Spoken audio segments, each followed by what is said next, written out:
누가복음 6장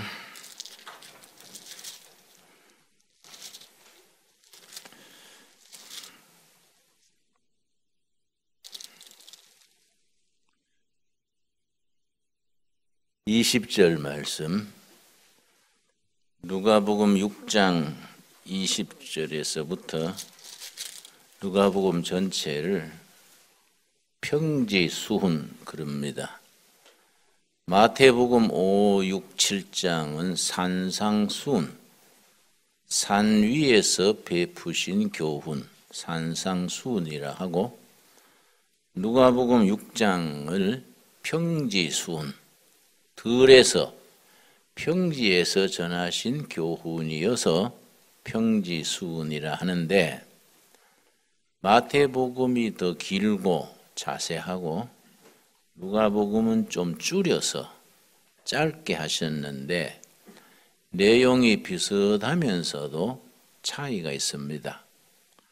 오늘 공부하는 것은 마태복음 5장 산상수훈 첫 부분인데 그 비슷한 내용의 누가복음의 평지수훈 잠깐 읽고 마태복음 5장으로 들어가겠습니다. 6장 20절.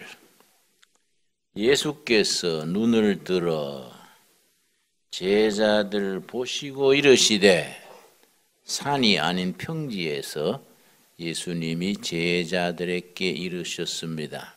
그래서 마태복음의 산상수훈도 누가복음의 평지수훈도 대상이 일반 무리 전체가 아니고 헌신된 무리 제자들에게 전했습니다. 뭐의 차이가 있느냐? 수준이 높습니다. 요구하시는 수준이 대단히 높이 제시했습니다. 일반 사람들은 감히 실천할 수 없는, 예를 들어서 마태복음에서 누가 네 뺨을 오른뺨을 때리거든 왼뺨을 대주라. 일반인으로서는 어렵습니다. 누가 내한테 10리를 가자 하거든 20리를 가라. 일반 도덕 수준으로서는 어려운 일입니다. 그러나 제자들은 그렇게 해야 된다. 이 예수님의 의도십니다. 그래서 평지수훈도 제자들에게 주신 교훈입니다. 너희 가난한 자는 복이 있나니 하나님의 나라가 너희 것이며, 마태복음 5장의 팔복하고 누가복음 6장에 나오는 이 복 사이에 차이가 있습니다.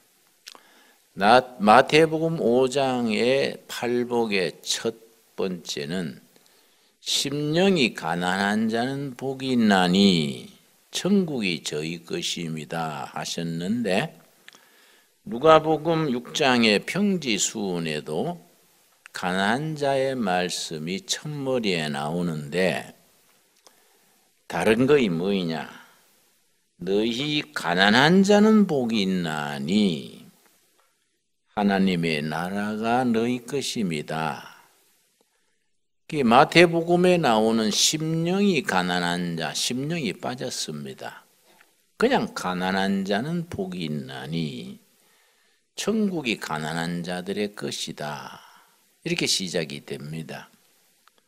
21절. 지금 줄인 자는 복이 있나니 너희가 배부를 것이며, 지금 우는 자는 복이 있나니 너희가 웃을 것이요. 우는 자는 복이 있나니 누가복음에는 그렇게 나오는데 마태복음에서는 애통하는 자는 복이 있나니 저희가 위로를 받을 것이며, 이렇게 차이가 있습니다.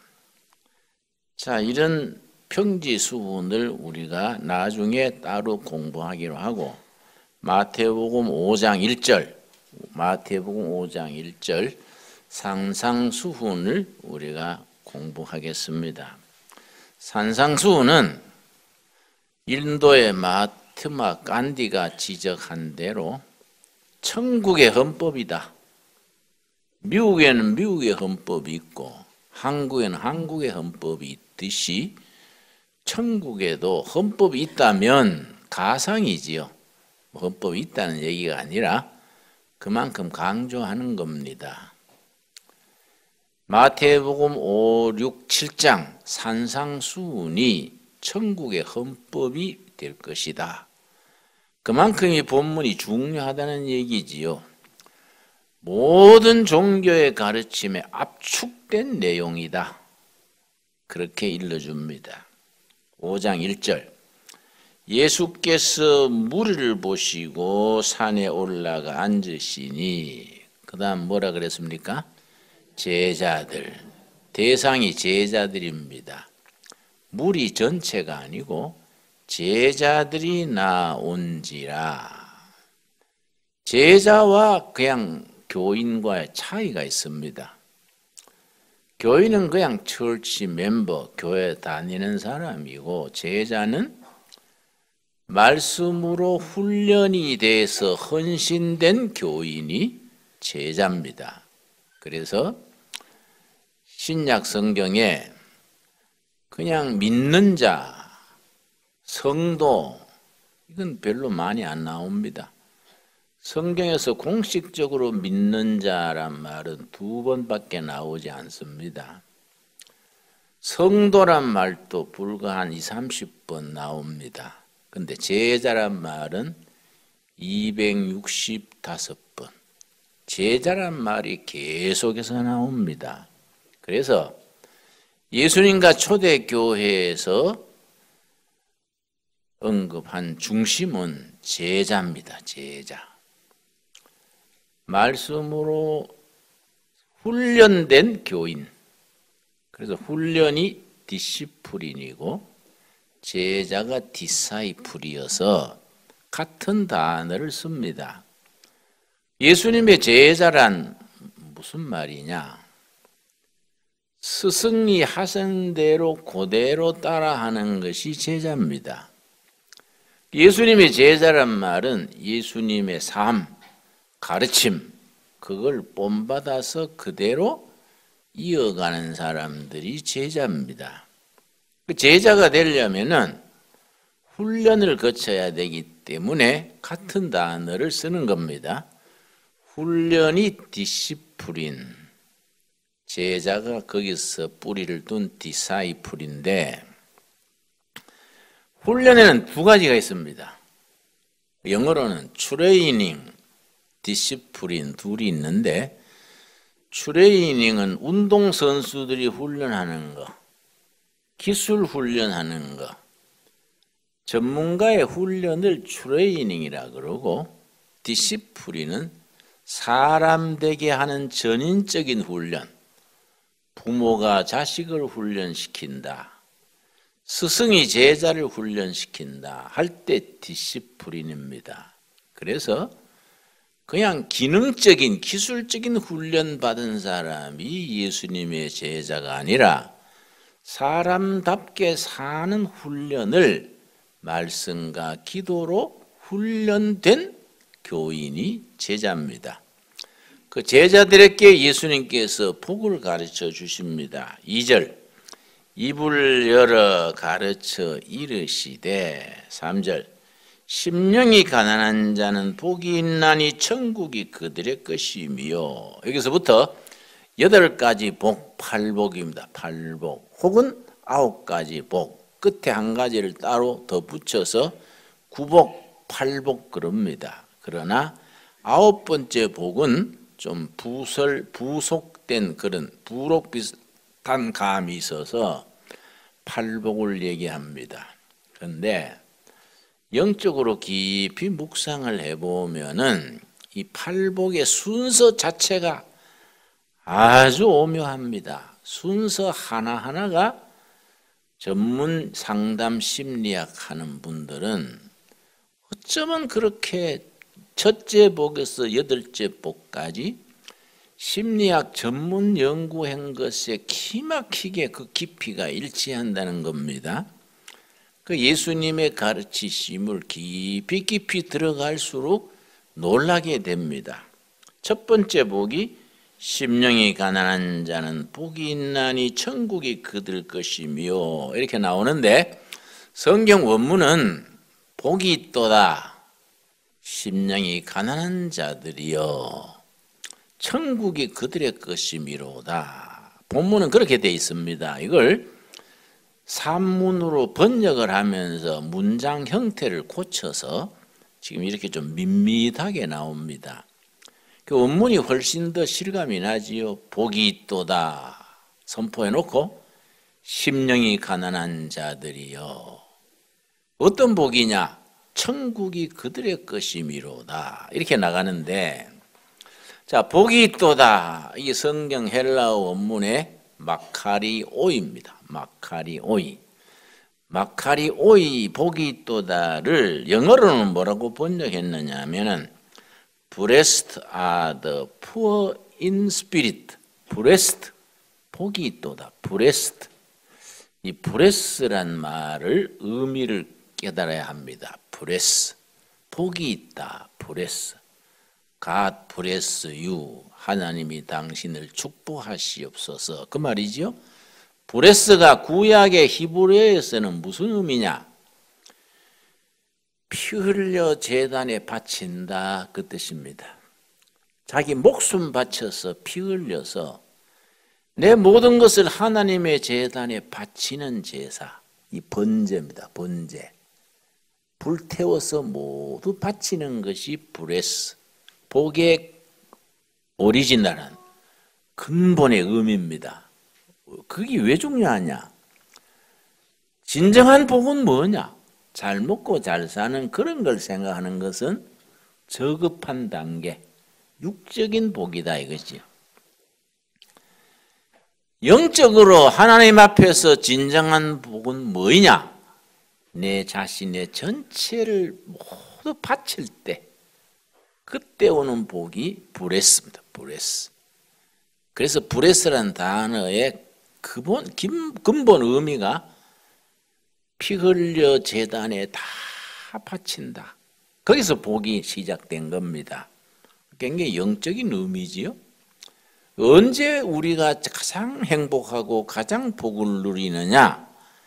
내 모습 이대로 모든 것을 바칠 때 그때 진정한 복이 온다는 겁니다. 이해갑니까? 근데 우리는 거꾸로 생각합니다. 뭘 받을 때 복으로 생각하죠. 뭘 받을 때. 축복 받을 때. 뭐 받을 때 복 받는 걸로 생각하는데 성경적인 의미의 복은 아니다. 내 모든 걸 바칠 때. 바치는데 어떻게 바치느냐. 번제 제물 양이나 소가 피 흘려 자기를 번제단에 불태워 바칠 때 이 브레스요. 피 흘려 제단에 바치다. 이 복의 그 근본 의미가 됩니다. 그러니까 차원이 다르지요. 하나님 앞에 내 삶 전체를 바침으로써 축복된 우리가 될 수 있기를 바랍니다. 그래서 일반인에게는 이게 좀 부담되는 거예요.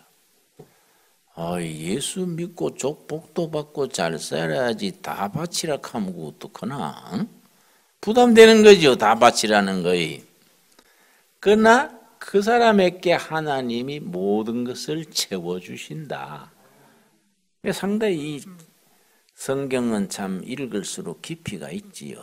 그래서 마카리오이 복이 있도다. 심령이 가난한 자들이요. 이건 여러 번 내가 말씀을 나누었기 때문에 다시 이렇게 설명할 필요가 없습니다만은 지금 우리가 성경 공부 때 마태복음을 오늘이 아마 세 번째인가 공부하는데 특별히 마태복음을 공부하는 이유가 있습니다. 내가 CT에서 기독교 복음 방송에 두란노 성경 공부라는 그 과목에 내가 이제 강사인데요. 4개월간 마태복음을 강의해 주시오. 내가 이제 그 부탁을 받았어요. 4개월 16번 마태복음을 16번에 나누어서 한 번에 45분씩 강의를 하는 거지요. 근데 다른 강사들은 4개월하고 다 바뀝니다. 난 벌써 2년 넘게 한 사람이 고정적으로 하지요. 나도 이제 뭐 바쁘고 산에서 나오려니까 멀고 해서 저도 이제 그만합시다. 그랬더니 방송국 쪽에서 벌쩍 뛰어요. 목사님 시청률이 안 됩니다. 다른 강사들은 클릭한다 그러지요? 방송에. 그저 몇천 단위인데 목사님은 몇만 단위 정도면 되는데 몇십만 단위니까 다른 강사들이 이거 끌고 가는 거니까 목사님이 해주셔야 됩니다. 응? 그래서 어차피 나이도 들고 젊은 사람들 자꾸 키워야지 그러세요. 그랬더니 목사님 나이 더 들 때까지는 해주세요. 응? 그래서 이제 마태복음을 하는데 우리 교회에서 한번 하고 길러 가지고 방송국에 하는 거지요. 그러니까 이제 마태복음이 오늘 이제 다음 주 1월 달에 강의할 내용이 마태복음 5장이에요. 그러니까 여러분 오해하지 마시기 바랍니다. 우리를 뭐 연습으로 하나 연습이 아니고 공부를 제대로 하고 또 거기서 또 덕을 끼치게 되는 거이지요. 자, 이 팔복이 워낙 유명해서 그 속에 담겨 있는 진리를 좀 깊이 알아야 돼요. 우리가 성경 읽으면서 대충 수박 겉핥기로 읽고 나가면은 말씀의 진리가 가슴에 깊이 닿아오지를 못합니다. 성경 말씀은 자꾸 되짚어야 돼요. 자, 심령이 가난한 자는 복이 있나니, 복에 대해서 이해하셨지요? 복이라는 단어 자체가 마카리오의 복이 있도다. 심령이 가난한 자들이여. 그러면 누가복음 6장에서는 그냥 가난한 자들은 복이 있나니 훨씬 쉬운데 심령이 가난한 자들은 마태복음은 그렇게 시작합니다. 그 차이가 뭐이냐? 심령이 가난하다는 게 뭐이냐? 심령이 가난하다는 것은 네 가지 의미를 가집니다. 이 네 가지 의미를 같이 깨달아야 심령이 가난하다는 말의 의미를 알게 됩니다. 첫째는 심령이 가난하다. 심령이 비어있다 이 말입니다. 심령이. 우리 심령이 어떤 쌀통이나 쓰레기통을 비유하면 쓰레기통이 가득 채워 있습니다. 어려서부터 스트레스 받고 원망, 시비 우리 심령이 가득 잡동사니로 채워져 있습니다. 이걸 어떻게 비우냐? 예수님 앞에 다 갖고 나와서 다 쏟아놓고 빈통된 것이 심령이 가난한 겁니다. 가난한 마음은 빈 마음, 본래 비어 있는 게 아니라 허물과 상처와 아픔과 시비로 잔뜩 차 있는데 이걸 주님 앞에 나와서 다 비웠는 마음, 비운 마음은 복이 있다. 그 비어진 자리에 천국이 들어간다 이 말이에요. 우리는 지금 천국이 못 들어와요. 왜냐? 욕심, 시비, 원망 많지 않습니까? 우리 심령 속에. 응? 이걸 다 비워놓고 마음이라는 이 통이 비어져야 거기 천국이 들어온다. 참 깊지요. 두 번째는 뭐냐? 두 번째. 중국 한문 성경에는 두 번째 단어를 썼습니다. 겸손한 자는 복이 있나니. 심령이 가난하다는 말은 심령이 겸손한 겁니다. 그럼 겸손은 뭐이냐? 하나님 앞에 낮아지는 것. 그래서 겸손과 똑같이 따라다니는 사촌되는 단어가 있습니다. 무슨 단어겠습니까? 온유지요. 그 마태복음 11장 29절에 너희는 내게 와서 배워라. 나는 마음이 뭡니까? 온유하고 겸손하니. 그 예수님의 마음 온유와 겸손을 배우면 우리 마음이 평강을, 쉼을 누리게 된다는 겁니다. 그럼 겸손과 온유는 같이 따라다니는 바늘과 실 같은 단어인데, 온유는 인간관계, 겸손은 하나님 관계입니다.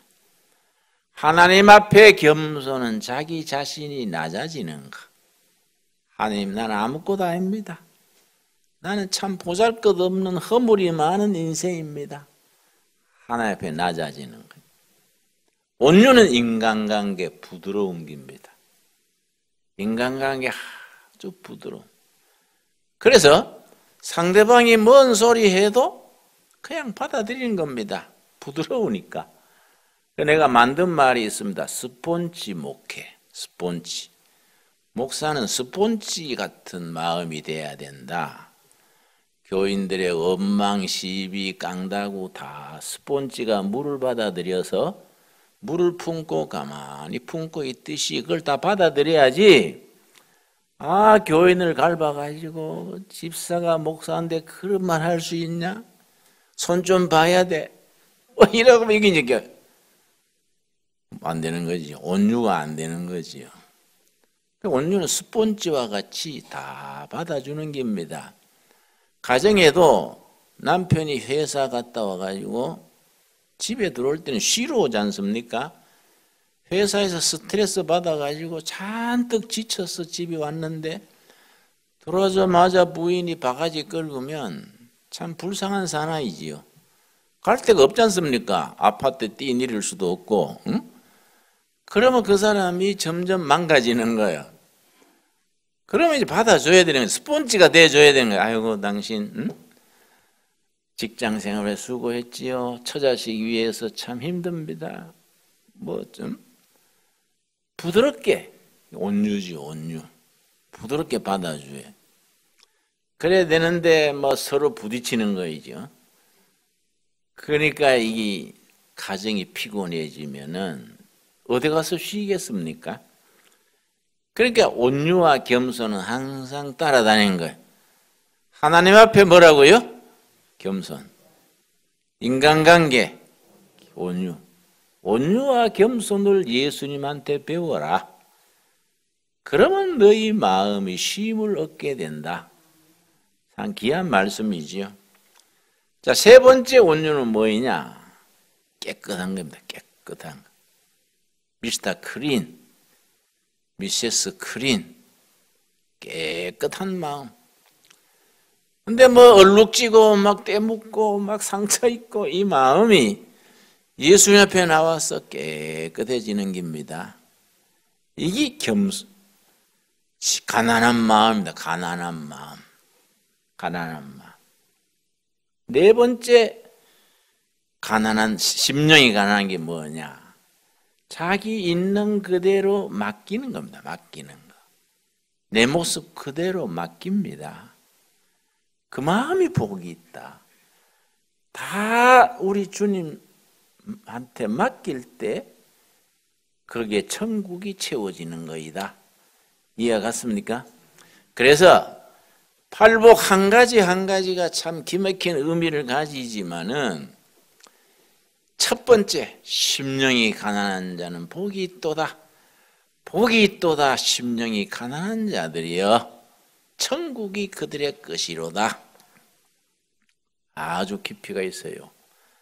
우리 제대로 익힙시다. 심령이 가난하다는 예수님의 말씀에는 풀어서 해석을 하자면 네 가지 의미가 있다. 첫째는 어떤 마음입니까? 비어진 마음. 우리 마음이 빈 그릇 됩시다. 그래, 은혜 받는데 시작은 먼저 비우는 겁니다. 그런데 우리는 자꾸 채우려고 그러지요. 기도 시작하자마자 주시옵소서 아닙니까? 주시옵소서, 복 주시옵소서. 주시옵소서가 아니라 비우겠습니다. 마음 비우기가 은혜의 시작입니다. 마음 비우기. 그저 내 인생 인대로 왔습니다. 다 내려놓습니다. 내 비우겠습니다. 거기에 천국이 온다. 이해 갔지요? 그래 먼저 비워야 돼요. 비우지 못하고 주시옵소서 하면은 그게 이제 문제가 되는 거죠. 경상도 말에 아주 좋은 말이 있습니다. 걸베이 삼신 걸렸다 그래요. 걸베이 삼신. 맨날 주시옵소서 주시옵소서. 그건 걸베이 삼신. 우리 심령 속에 거러지 한 명 들었는 거예요. 맨날 주시옵소서 그건 아니다 이거지. 우리 마음을 빈 마음으로 할 때 거기에 들어온다. 팔복의 시작입니다. 그 첫 시작이 비었을 때에 나머지 7가지 복이 들어오는 겁니다. 차례차례로. 자, 심령이 가난하다의 두 번째 뜻이 뭡니까? 겸손. 낮아지는 거. 낮아. 그래서 캐톨릭 신부들이 안수받는 걸 서품 받는다 그래요. 우리 교회 목사들이 안수받는 거는 이제 안수받는다 그러고 신부는 서품 받는다 그러는데 같은 거죠. 안수받을 거 신부가 서품 받는 거. 그런데 내가 신부님들이 서품 받는 그 예배 형식을 가만히 관찰을 했는데 괜찮더라고요. 우리 목사들은 안수받을 때 단상에 올라가면 꿀 안 씁니다. 안수위원들이 둘러서 가지고 안수를 같이 합니다. 그런데 신부님 서원들은 어떻게 하느냐 하면은 이 바닥에 의자 다 치우고 세면 바닥에 딱 엎드려요. 일자로 전체 몸을 세면에 딱 붙이고 머리 이마까지 발등까지 붙이고 거기에 엎드려 눕습니다. 거기에 안수하는 거예요. 그러니까 완전히 바닥입니다 이 뜻이. 하나님 내가 세상적으로는 완전히 바닥에, 신부님들은 결혼도 안 하니까 가정도 재산도 다 버리고 완전히 바닥에 낮춥니다. 겸손이요, 겸손. 그게 이제 서품 받는 절차예요, 절차. 그게 참 의미가 있다.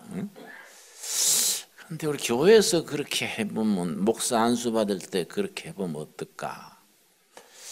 그것도 힘들 것 같아요. 전통이 또 강대상에 다 누우면 그것도 또 이상하고 그렇지요. 그러나 의미는 우리가 다 서로 통해야 되지요. 세 번째 의미가 뭡니까? 깨끗한 마음. 여러분 본래부터 깨끗하다고 생각하면 안 돼요. 그건 성경적이 아닙니다.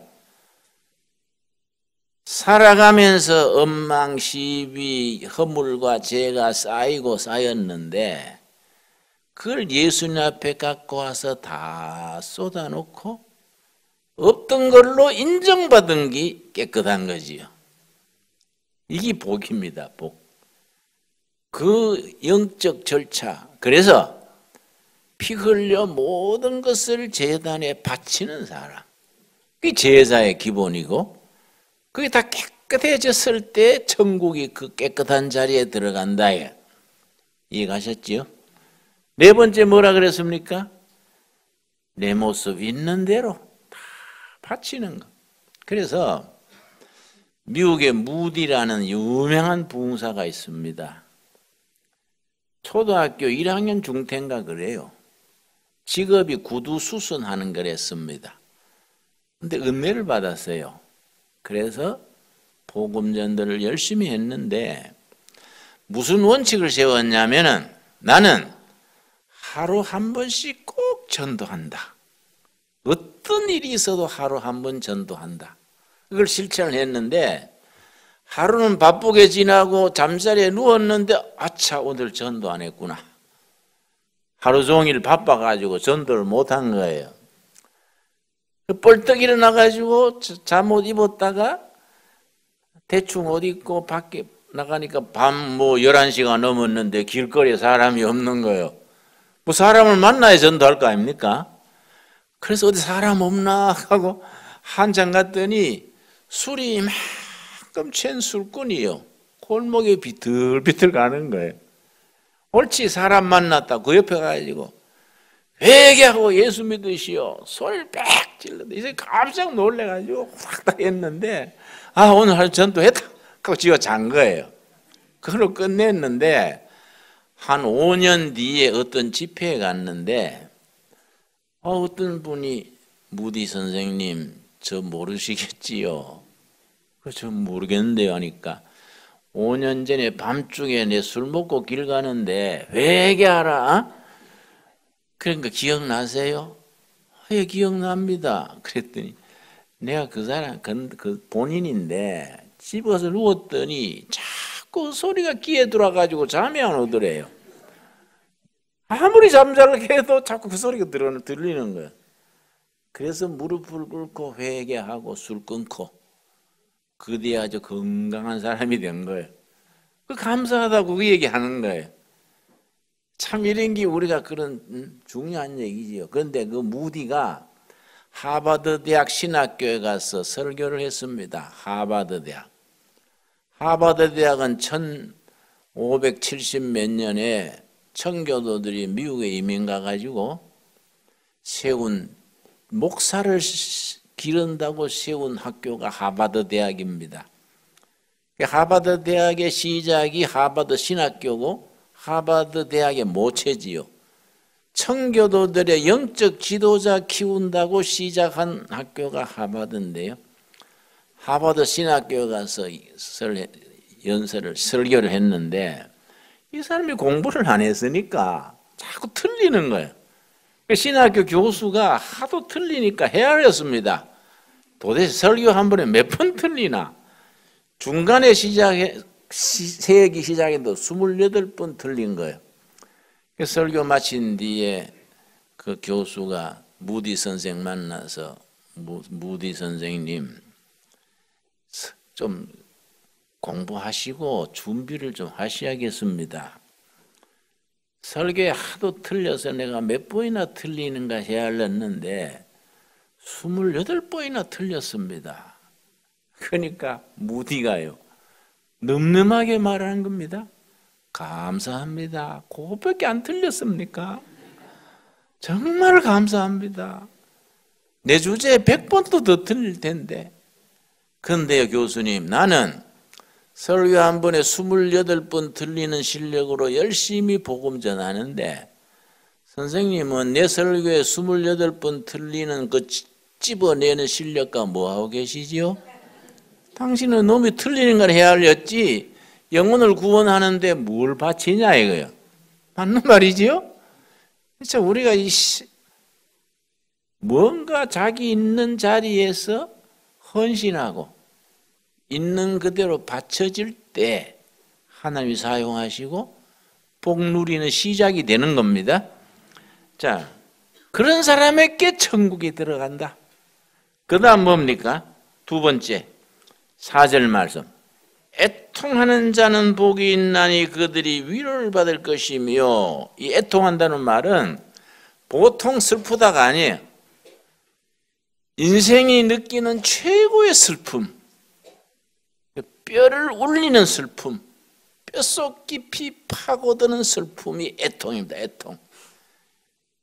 인간이 느끼는 최고의 슬픔, 그건 이제 인간 세상에서는 사랑하는 자식이 죽었을 때 느끼는 슬픔이라 그래요.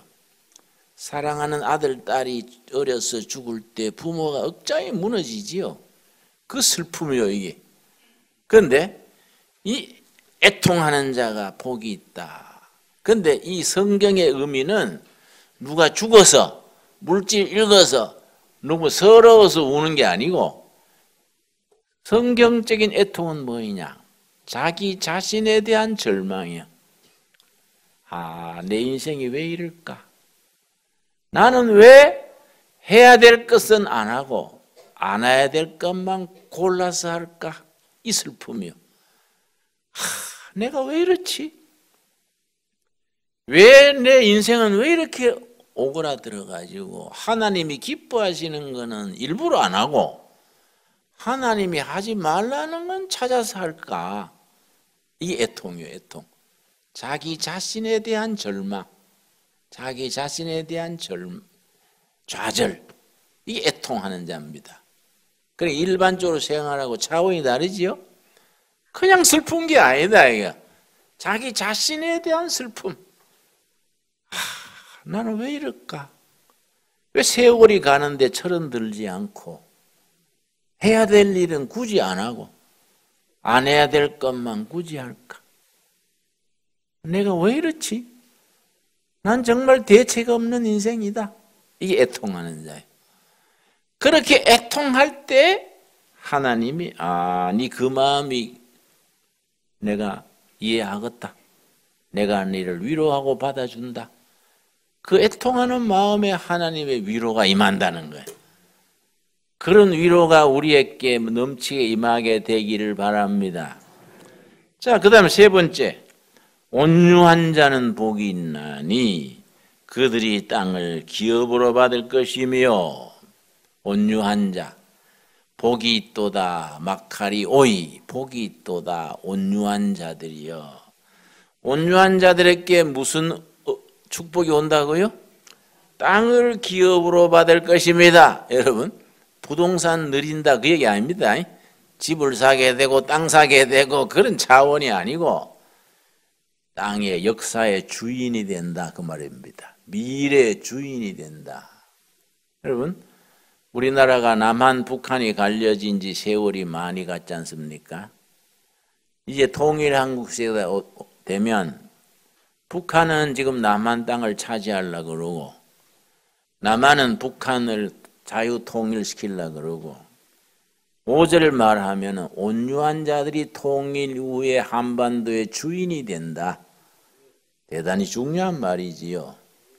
우리가 통일을 이루어가지고 평양 가서 예배 드리고 백둥산 가가지고 하기 수양에 열게 될 줄로 믿습니다. 이 심각한 얘기지요. 나는 그렇게 확신합니다. 저는요 예언 그런 건 아니지만은 10년 안으로 통일은 될 것이고 훨씬 앞당겨 될 줄로 믿는데 대한민국 헌법 아래 남북이 통일될 줄로 믿습니다. 지금 우리 헌법에 그래 있습니다. 우리 헌법에 대한민국 국토는 저 한라산에서 백두산까지 대한민국 국토입니다. 우리 헌법상으로 북한 주민도 다 우리 국민입니다. 그거 알고 계십니까? 그래서 우리 탈북자들을 돌봐야 되는 겁니다. 그리고 북한 국민 전체가 대한민국 국민으로 법적으로 되어 있습니다. 우리 현재로. 그래서 탈북자들도 구별하지 말고 다 대우해야 돼요. 그게 우리가 역사의 미래의 땅의 주인이 된다. 굉장히 의미가 깊습니다. 온유한 자는 복이 있나니 그들이 땅을 차지한다. 땅을 기업으로 받을 것이며. 여러분 우리 통일된 뒤에 북한 평양 가서 가게도 하나 내고 그 별장도 하나 짓고 거 가서 구역 예배도 보고 합시다. 그걸 믿어야 돼요. 온유한 자는 복이 있다. 온유는 여기 쓰는 온유에는 세 가지 의미가 있습니다. 세 가지. 하나님께 대한 온유, 이웃에 대한 온유, 내 자신에 대한 온유. 하나님에 대한 온유는 아무리 병들고 부도가 나고 교회에서 시험 들고 상처받아도 하나님을 원망하지 않는 것. 어떠한 경우에도 하나님을 원망하지 않고 하나님이 다 사랑하시기 때문에 이런 어려움도 이런 시련도 주시는 줄 믿습니다. 이 하나님에 대한 온유입니다. 구약에 그렇게 했던 인물이 있습니다. 기억나십니까? 욥이죠. 욥. 자식 떼죽음 당하고 회사 부도나고 몸에 병이 들었는데 하나님 원망 안 하고 주신 분도 하나님이요 거저가신 분도 하나님이시다. 하나님을 찬송할지어다. 이게 욥의 온유입니다. 온유. 인간에 대한 온유는 상대방이 나한테 모욕을 하고 그렇게 못된 짓을 해도 그걸 있는 그대로 스폰지처럼 받아들이고 거기에 힘이 있는데도 보복하지 않는 겁니다. 힘이 있는데도 복수하지 않는 거예요. 이게 온유입니다. 온유. 자신에 대한 온유하가 말씀드렸지요. 자기 자신에 빗나가고 하나님이 기뻐하는 건 하지 않고 막 뒤집어 엎어버리고 내 자신을 막 어떻게 감당할 줄 모르는데 그것을 주여 주님의 뜻대로 이룰 줄 믿습니다. 그대로 받아들여서 자기 자신을 절제하는 게 온유입니다. 그게 참 깊이가 있는 거죠. 네 번째 온유가 뭡니까? 6절 말씀. 네 번째 복이 뭡니까? 6절 우리 같이 읽겠습니다. 의에 줄이고 목마른 자는 복이 있나니 그들이 배부를 것이며. 성경 원문에는 복이 있도다 막하리 오이 의에 줄이고 목마른 자들이여 그들이 배부를 것입니다.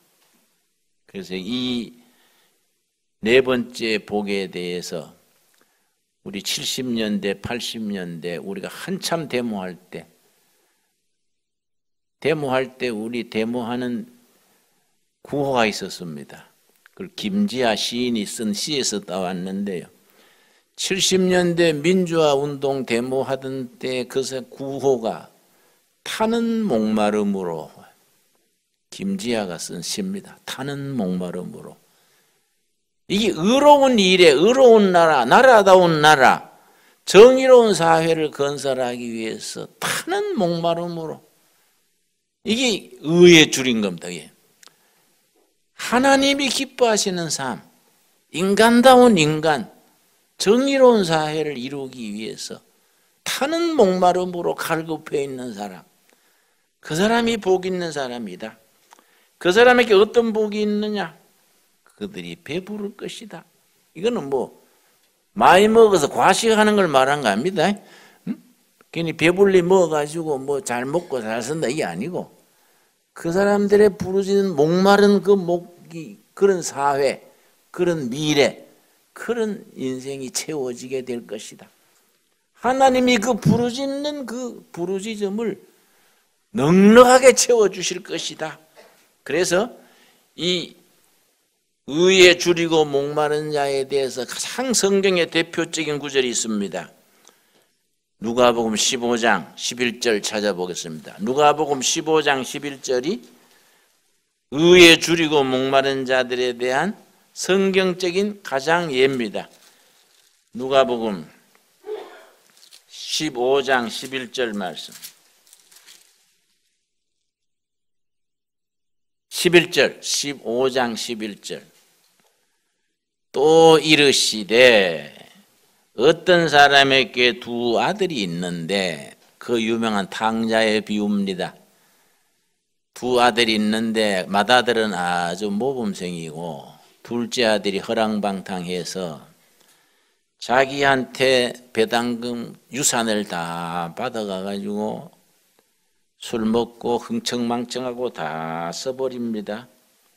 나중에는 거지가 돼가지고 돼지 치는 집에 가서 돼지 먹는 음식 먹고 있다가 그때 자기를 돌이킵니다. 20절입니다. 20절. 17절부터 이에 스스로 돌이켜 타락한 생활을 하다가 스스로 회개하고 돌이켜 이르되 내 아버지에게는 양식이 풍족한 품꾼이 얼마나 많은가. 나는 여기서 줄여 죽는구나. 내가 일어나 아버지께로 가서 이르기를 아버지 내가 하늘과 아버지께 죄를 지었사오니 지금부터는 아버지의 아들이라 일컬음을 감당하지 못하겠나이다. 나를 품꾼의 하나로 보소서 하리라 하고 20절 첫 시작이 뭡니까? 이에 일어나 아버지께로 돌아가니라. 그때 마음이 타는 목마름, 의에 줄이는 겁니다. 그때 돌이켜 내 인생 헛살았구나. 내 인생 내 눈 내가 찔렀구나. 내가 왜 부자 아버지 두고 내 무슨 짓이냐 이게.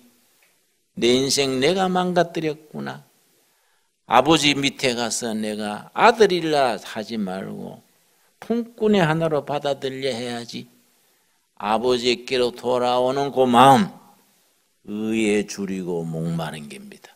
의에 줄이고 목마른. 이해 갑니까? 여기 딱 들어맞는 의에 줄이고 목마른 겁니다. 그래서 기독교의 참된 그 가치는 죄를 지은 인생, 길 잃은 인생이 하나님께로 돌아오는 그 과정, 그 프로세스.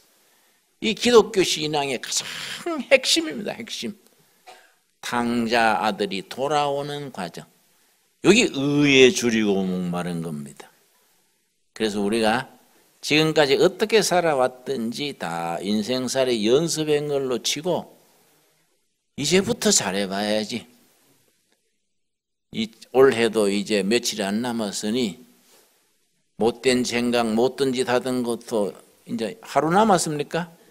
내일까지는 죄 짓고 모레부터는 새로 시작해야지.